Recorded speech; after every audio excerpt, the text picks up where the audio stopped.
Well, hey, Lana Del Rey fans, it's Ken Lawson, Renaissance Man. I am back with Lana, obviously, doing A&W. A lot of people asked for it after my cola reaction, so I thought since they asked for it, that's what I should do. I'm going to probably do a couple of different ones, over the next couple days to try and post, because I'm trying to build a Patreon library, I guess you would say, for my first month on there, which if you want to go and check that out, that's great. One of the things that will end up being on there for a month on its own is the Norman effing Rockwell album reaction, because people have been asking for albums, and that's a good place to do it. And then I'll release it on YouTube about a month later, either broken up or something, but I'll get it out there. But in the meantime, I'm going to still be doing singles of Lana as well, and some of those will be on Patreon. I've got to work it all out, but it's been daunting, to say the least, which is why there's been a little delay, and I got hit with a whole bunch of copyright rejections. So the price of being a reactor, right? But anyway, so we're going to jump into this. I'm doing the lyric video because there is no actual video for this. I saw that there were some maybe fan-made ones or something, but I'm just going to go ahead and do the lyric video because the way you all talked about it in the comments, I really want to pay attention to the music and the lyrics and everything. So let's go ahead and jump into this, see how it goes. All right.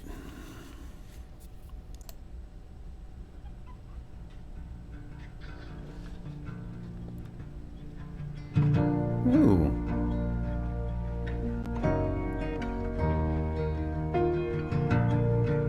I like that you can hear the sounds in the background of the guitar and the strings and all. And then the mix with the piano and a warm acoustic, that's really nice.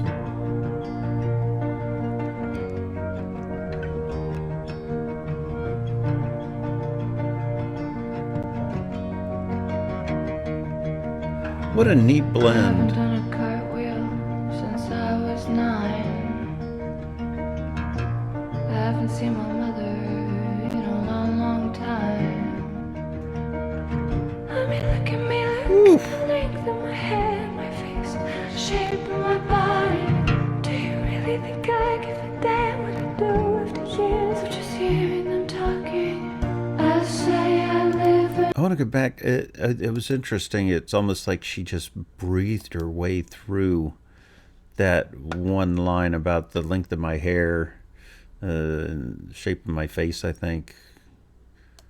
I was 9. I love the feel of I haven't seen my mother this music. It's driving but mellow. I mean, look at me, look at the length of my hair, my face, the shape Yeah, of my body. that was neat. Do you really think I give a damn what I do after years of just hearing them talking?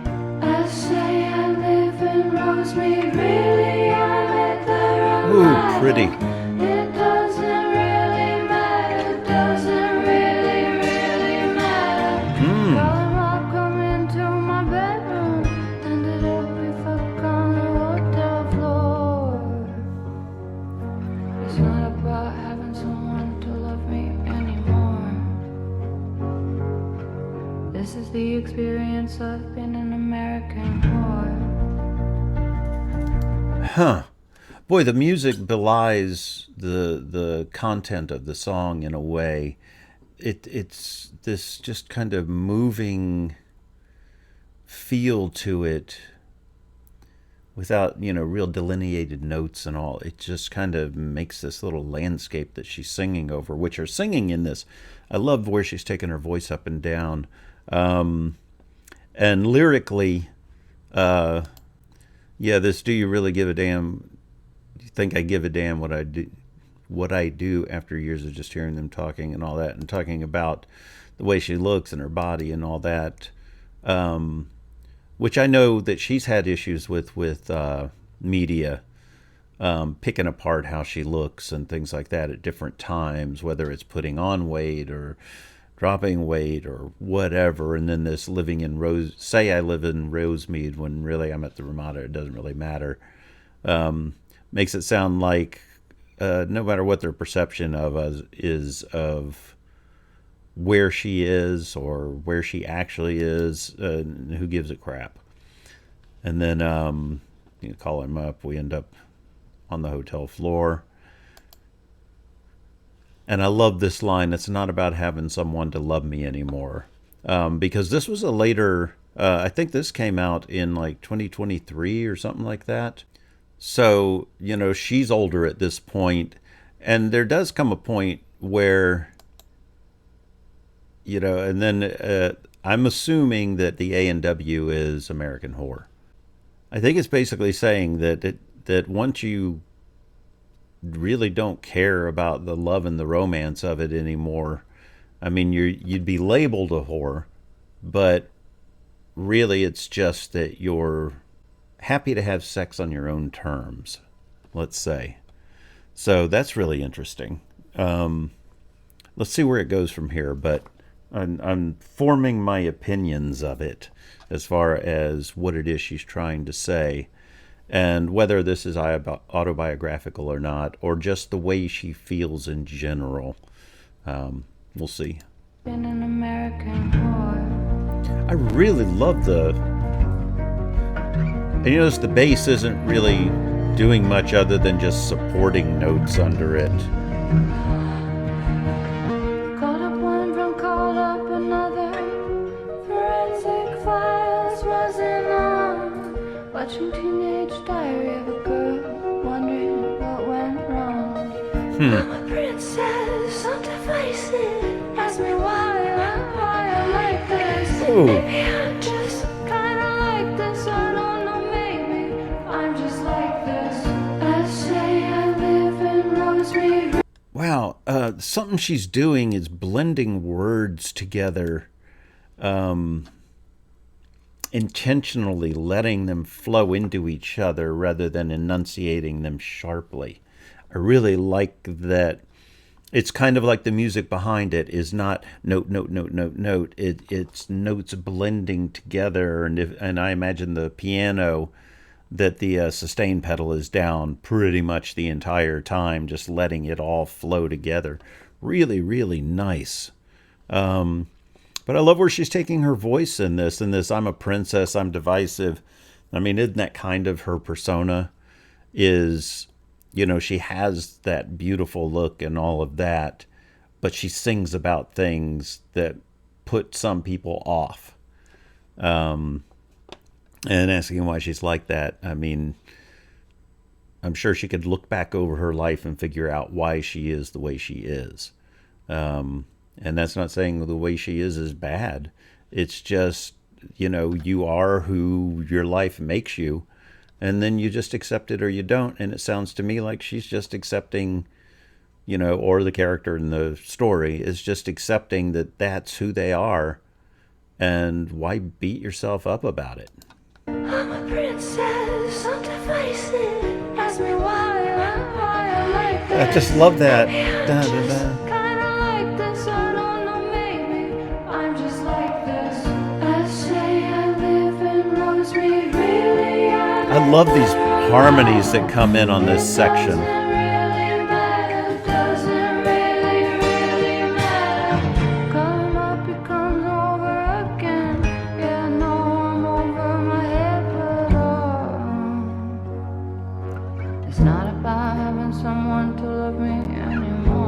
That delivery down low like that is really pretty. The experience of being an American whore. Up in American Whore. It's neat the way she's being lax with pronunciations intentionally. It's almost like resignation. I mean, look at my hair, look at the length of it and the shape of my body. If I told you that I was lame, do you really think that anybody would think I didn't ask for it? Oh. I'm testifying, I already fucked up my story. Sorry, I want to go back and hear that again. It's like she let that line carry from one measure into or from the end of would have been that whole chord progression, and then that line just carried past it. Let me see if that's what she did, because that sounded really neat. And obviously, I'll let the more of this go and figure out. I'll give you my thoughts on what she's saying in a minute. The shape of my body. If I told you that I was me, do you really think that anybody would think I didn't ask for it? I just love the way that carried over. Testify, I already fucked up my story. On top of this, so many other things you can't believe. Did you know a singer can still be looking like a side piece at 33? Gosh, I turned on the backbeat, puts the shower on while he calls me. Wow. I just love the flow of this song.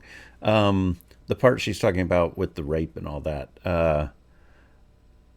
saying, that if she or someone, similar to her was to say that they were raped, that they wouldn't be believed just because of how they dress or how they, and in her case, with the way she came up through the industry and all that, and some of the people that dominate that industry, I don't think anybody would be surprised if somewhere along the way she ended up in a situation that was not consensual. Not by any fault of her own, and that's what I think she's saying. It wouldn't be the fault of the person just because they have a sexual demeanor, or, like her lyrics are very explicitly sexual. And yet that doesn't give you permission to do what you want. It's still about consent.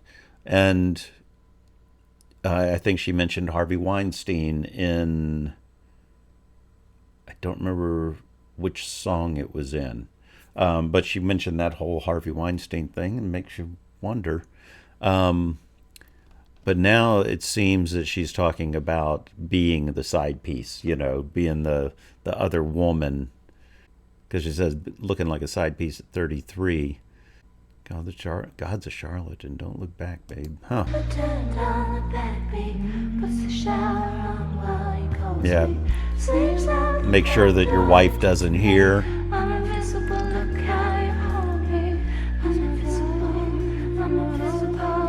Ooh. It's not about having someone to love me anymore. Wow. Ooh, chill right then. Been an American whore.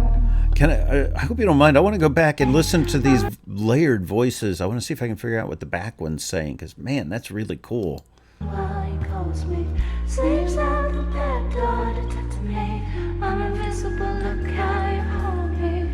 I'm invisible, I'm invisible. I'm a ghost now, look how they hide me. It's not about having someone to love me anymore. I love the way she says that, okay. Experience of being an American whore. It's not about having someone to love me anymore. Now this is the experience of being an American whore. Her voice, she's using her voice differently here than usual, and it's really, really interesting. Ooh, I didn't expect any percussion to come in here. Ooh. And I saw that Jack Antonoff, I think his name is, co-wrote this with her. And I just love his production and all. I'm assuming he produced this.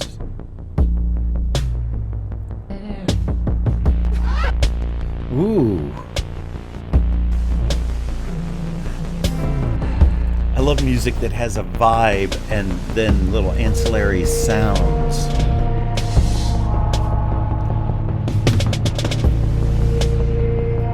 This is some of the most fun stuff to put together in a studio to me. Ooh. I love that it dropped out of... Oh, hey, Ash.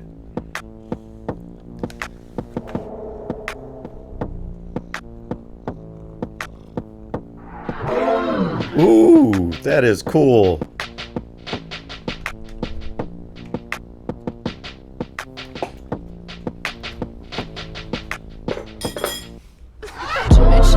cocoa butt. Jimmy, Jimmy, right. Jimmy, Jimmy, cocoa butt. Jimmy, give me high. Love me if you live in love. I want to hear that little drop into that section again. That is cool. Man, I love the when people just take sounds to get a vibe and all that, and you don't need lyrics. You're trying to capture a feel, and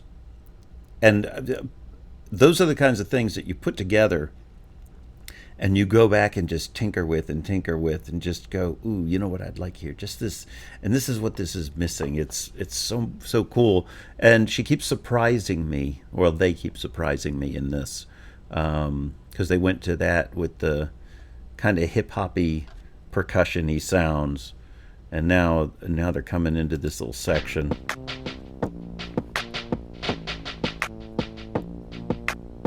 Ooh, that little being off in both ears split. Jimmy, Jimmy, cocoa butt. Jimmy, Jimmy, right. Jimmy, Jimmy, cocoa butt. Jimmy, give me high. Love me if you live in love. You can be my light. Jimmy, only love me when you wanna get high. Ooh. Jimmy, only love me when you wanna get high. Oh, I love the way she's doing that. When you wanna get high. Jimmy, only love me when you wanna get high. You're my call, I told her. You're fucking up big time.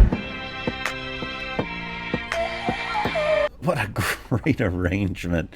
Oddly enough, I actually know what this means. I have a lot of musician friends, and several of them get high, so I have actually heard of Cocoa Puff, which is pot laced with cocaine, and, you know, that you smoke, obviously. But that's interesting because, you know, pop mellows you out so much, some people, and then Coke is going to make you buzz.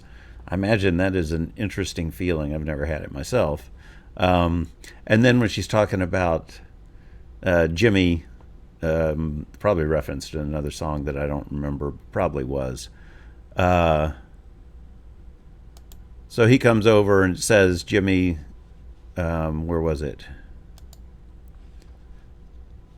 Yeah, love me if you love her or not, you know, because she doesn't really care whether or not he loves her. She's just, you know, getting together with him, get high, and get screwed. So, you can be my light. Jimmy only loved me when he want to get high. So that's basically that she's just, I imagine the want to get high applies to both the drugs and the feeling he gets from being with her, which is not love. It's just probably sexual gratification. Wow. And the arrangement on this is so interesting. Love me if you live in love. You can be my light. Jimmy, only love me when you wanna get high. Jimmy, only love me when I love the way she's mumbling that out. That's so cool. Jimmy, only love me when you wanna get high. You're my call, I told her. You're fucking up big time. Makes me wonder if his side piece actually knows his mom and is saying You're fucking up big time. saying that by being with her on the side, he's screwing up his marriage. Jimmy, give me high. Love me if you live in love. You can be my light. Jimmy, only love me when you wanna get high. Jimmy, only love me when you wanna get high. Jimmy, only love me when you wanna get high. It sounds like a little bit of disdain in there.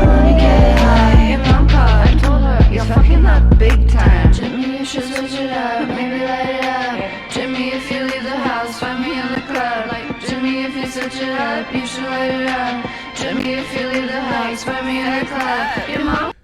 It's almost like she's saying that if he keeps doing things the same way every time he comes to see her, he's going to get caught. So maybe he should switch it up and, you know, see her different ways so that he doesn't. Which doesn't sound like she's trying to say, hey, quit seeing me. It's just, you know, if you're going to see me, let's be a little smart about it. Called her, told her you're fucking up big time. But I don't care, baby, I already lost my mind.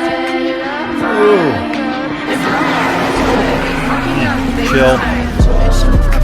Jimmy, Jimmy, right. Jimmy, Jimmy, cocoa butt. Jimmy, give me high. Love me if you live in love. You can be my light.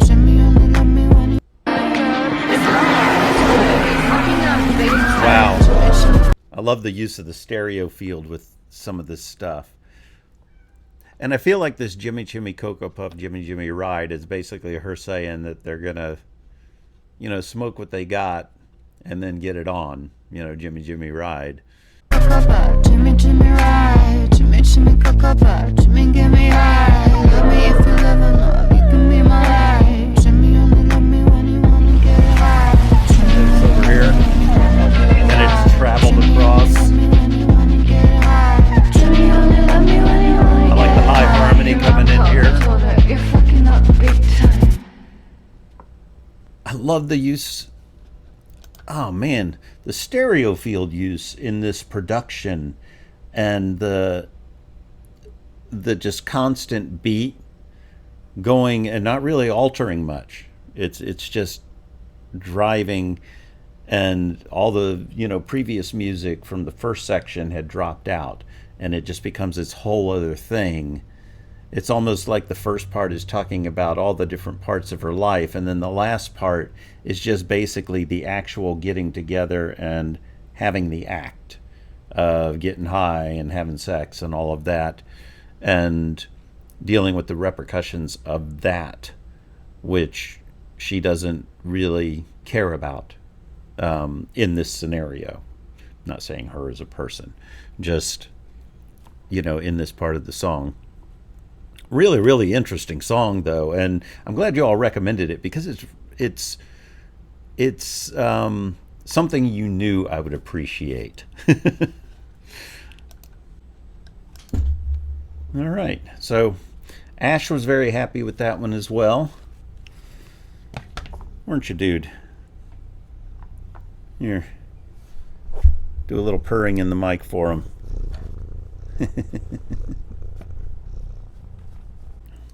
So that was a cool little journey. I liked that one a lot, and I didn't know that it was so late. I think I saw the date on it when I brought the video up, and I was like, oh, this is a really late release. So that's kind of cool, because most of the stuff I've been doing is older, I think. So anyway, like I said, I'll be putting out more here soon. I'm hoping that all these copyright things come back and clear, because the alternative now at the appeal stage is if they don't, they're going to say probably copyright strike. And I've appealed like 5 of them. So that would shut down my channel. Let's hope that doesn't happen. All right, guys. I will see you next time. You have a great day, great night, and great life, man. All right. Bye.